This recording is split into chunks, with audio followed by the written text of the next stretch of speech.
जय मातृभूमि, वंदे मातरम। साथियों, मातृभूमि सेवा संस्था एक बार पुनः आपको एक ऐसे अमर क्रांतिकारी का परिचय कराना चाहती है। इसके लिए मैं सिर्फ इतना ही कहना चाहूँगा मित्रों कि वह कौन से मापदंड तय कर दिए गए, वह कौन से ऐसे बिंदु निर्धारित कर दिए गए जिनको आधार बनाकर हमारे कुछ क्रांतिकारी तो प्रसिद्ध क्रांतिकारी हो गए एवं कुछ क्रांतिकारी गुमनामी की अंधेरों में खो गए, जबकि हमारे प्रत्येक क्रांतिकारी का योगदान हमारी आज़ादी की लड़ाई में, भारत माता की सेवा में कहीं भी कमतर दर्जे का नहीं था। आज जिस क्रांतिकारी की हम आपसे बात करना चाहते हैं, उसके बारे में पढ़कर, उसके बारे में सुनते ही रोंगटे खड़े उठते हैं। ऐसा जज्बा, आज़ादी का ऐसा मतवाला जिसकी एक एक रोचक किस्सा सुनते ही बनता है। इस क्रांतिकारी का नाम होता है श्री कन्हैयालाल दत्त। कन्हैयालाल दत्त जी का जन्म 30 अगस्त सन 1888 में बंगाल के चंदन नगर में हुआ, जो कि तात्कालिक एक ब्रिटिश प्रेसिडेंसी थी। ननिहाल में इनका जन्म हुआ। मूल इनका श्री रामपुर पैतृक इनका गांव था। पिता ब्रिटिश सेवा में कार्यरत एक बहुत बड़े अधिकारी थे। कहा जा सकता है कि एक ऐसे परिवार में जन्म, बालक की दिशा क्या होगी, लेकिन धारा के विपरीत बहने का नाम ही कन्हैयालाल दत्त था। बहुत ही अल्पायु में इन्होंने ये निर्णय ले लिया कि इनको मातृभूमि के लिए स्वयं को समर्पित करना है।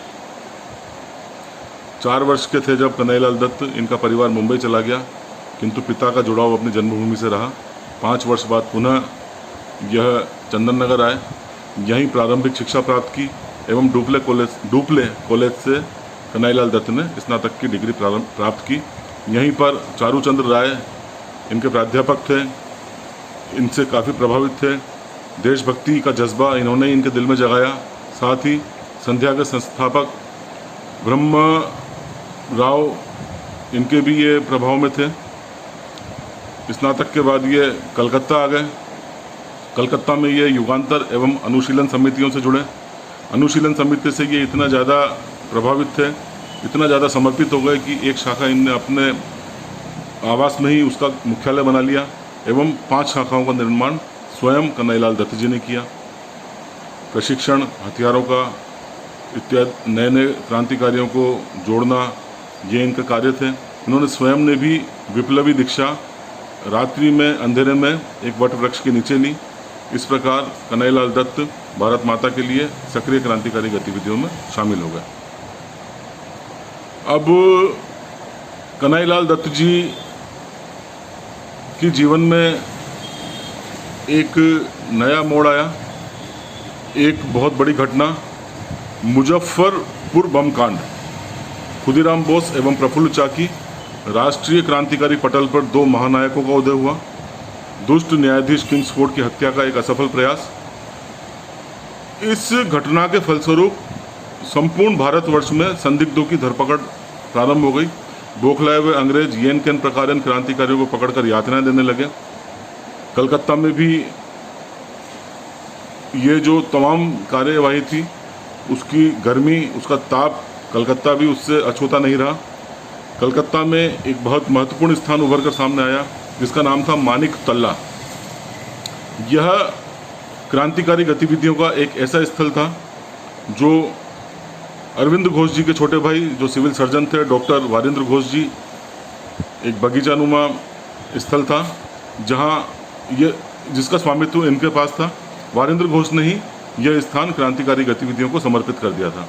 यहीं से क्रांतिकारी गतिविधियों का संचालन होता था, योजनाएं तैयार की जाती थी, हथियारों को बनाना, हथियारों का एकत्रीकरण करना, तमाम कार्य मानिक तल्ला से संचालित किए जाते थे। हमारे इन क्रांतिकारियों को दुर्भाग्य से ये पता ही नहीं पड़ पाया कि गुप्तचर एजेंसियों की नज़र इस महत्वपूर्ण स्थान पर भी है। अंततः 2 मई सन 1908 को धरपकड़ अभियान में मानिक तल्ला पर भी छापा मारा गया। वारिंद्र घोष, अरविंद घोष, कन्हैयालाल दत्त जी एवं हमारे 35 क्रांतिकारी साथियों को वहाँ से गिरफ्तार कर लिया गया। गिरफ्तार कर इन्हें अलीपुर जेल लाया गया। हालांकि इनके ऊपर मुकदमा बहुत ज़्यादा मजबूत नहीं था, बहुत ही आसानी से ये रिहा हो सकते थे, क्योंकि किसी भी क्रांतिकारी गतिविधियों में प्रत्यक्ष रूप से ये दृष्टिगत नहीं थे, लेकिन एक गद्दार था नरेंद्र गोस्वामी, इन्हीं का एक क्रांतिकारी साथी था। उसने अंग्रेज की मुखबिरी को स्वीकार कर लिया था। अतः यदि यह गवाही हो जाती तो निश्चित रूप से हमारे कई क्रांतिकारी साथी प्रभावित होते, कई क्रांतिकारी साथियों को फांसी के फंदे का सामना करना पड़ता। अतः हमारे क्रांतिकारियों कन्हैयालाल दत्त जी ने एवं सत्येंद्रनाथ बोस जी ने मिलकर एक योजना तैयार की एवं इस योजना के अंतर्गत यह तय किया गया कि दुष्ट गद्दार नरेंद्र गोस्वामी का हमेशा के लिए सफाया कर दिया जाएगा। योजना कुछ इस तरह से बनाई गई कि जेल में पिस्तौल लाई जाएगी। उस दौर में जेल में पिस्तौल लाना बहुत ही कठिन कार्य हुआ करता था। जेल के कुछ अधिकारियों के साथ साठगांठ की गई, वार्डनों के साथ साठगांठ की गई। अंततः मछली, कटहल इनमें छुपाकर 2 पिस्तौलें लाई गई। दुर्भाग्य से वो बड़ी थी, वापस भेजा गया। अंततः एक छोटी पिस्तौल, जो कि योजना जिससे कुशलता से अंजाम दिया जा सकता था, इन लोगों ने उस पिस्तौल की व्यवस्था कर ली। अब रणनीति यह तय की गई, चूँकि नरेंद्र गोस्वामी को पहले ही एक सुनवाई के दौरान किसी क्रांतिकारी साथी ने बहुत तेज लात मार दी थी गुस्से में, अतः उसने ब्रिटिश सरकार से सुरक्षा की मांग की। ब्रिटिश सरकार ने 2 अंगरक्षक 24 घंटे के लिए नरेंद्र गोस्वामी को मुहैया करा दिए। नरेंद्र गोस्वामी बीमारी का बहाना बनाकर, क्योंकि क्रांतिकारियों से स्वयं दूर रहना चाहता था, अपनी जान की रक्षा का बहाने से यह अलीपुर जेल में ही ब्रिटिश वार्ड में भर्ती हो गया। ब्रिटिश वार्ड एक ऐसा वार्ड था अलीपुर जेल का जहां पर सारी सुख सुविधाएं संपन्न वार्ड था। ब्रिटिश लोगों एवं उनके दयापात्र लोगों को ही उस वार्ड में स्थान दिया जाता था। योजना के तहत सत्येंद्रनाथ बोस ने यह खबर प्रचारित कर दी। सत्येंद्रनाथ बोस ने नरेंद्र गोस्वामी तक की खबर पहुंचा दी कि वह भी उसकी भांति ही अंग्रेजों का मुखबिर बनना चाहता है एवं उसी की भांति सुविधाओं को लेना चाहता है। इस प्रकार बीमारी का बहाना बनाकर सत्येंद्रनाथ बोस एवं कन्हैयालाल दत्त जी भी अलीपुर अस्पताल चले गए, लेकिन वहाँ सामान्य वार्ड में भर्ती हो गए एवं नरेंद्र गोस्वामी को इन्होंने मिलने के लिए बुलाया। नरेंद्र गोस्वामी अपने 2 अंगरक्षकों के साथ, क्योंकि उसको पूरा विश्वास हो गया था कि सत्येंद्रनाथ बोस अंग्रेजों के मुखबिर बनने के लिए तैयार हैं, अब उसी का ही साथी हो गया है, तो बेझिझक ये सत्येंद्रनाथ बोस से मिलने आया। हालांकि एक क्षण मात्र कन्हैयालाल दत्त को देखकर वह आशंकित हुआ कि कहीं कुछ गड़बड़ तो नहीं है, लेकिन सत्येंद्रनाथ बोस ने विश्वास दिला लिया कि कन्हैयालाल दत्त जी भी हमारे साथ ही हैं, हमारे साथ ही अंग्रेजों की मुखबिरी करेंगे। इस प्रकार अब मौका था।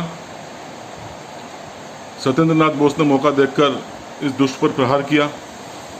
कन्हैयालाल दत्त जी ने भी मौका नहीं चूका, उन्होंने पिस्तौल निकाली, पिस्तौल से फायर किया, लेकिन दुष्ट नरेंद्र गोस्वामी बच निकला, थोड़ी दूर भागा। अंगरक्षकों के साथ मुठभेड़ हुई। अंततः कन्हैयालाल दत्त ने निशाना साधते हुए दुष्ट नरेंद्र गोस्वामी को वहीं खत्म कर दिया।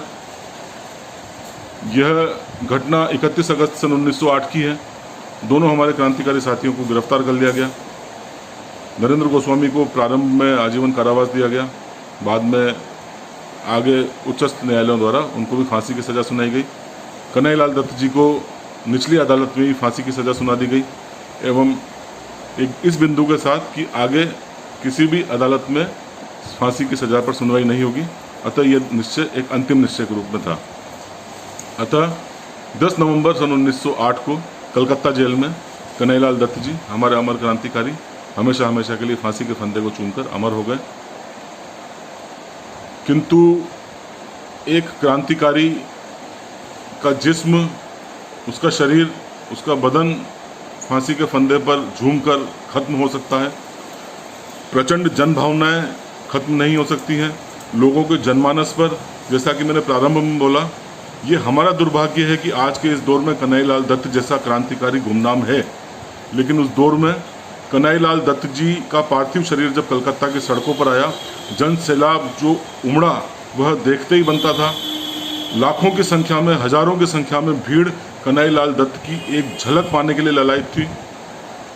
कन्हैयालाल दत्त जी को तेल से स्नान कराकर पुष्पों के साथ जो ही लाया गया, जो जनसमूह उनको देखने के लिए उमड़ा, वह आज भी जो भी वृतांत हमें पढ़ने को और सुनने को मिलते हैं, वह यही बताते हैं कि अपने आप में अविस्मरणीय था।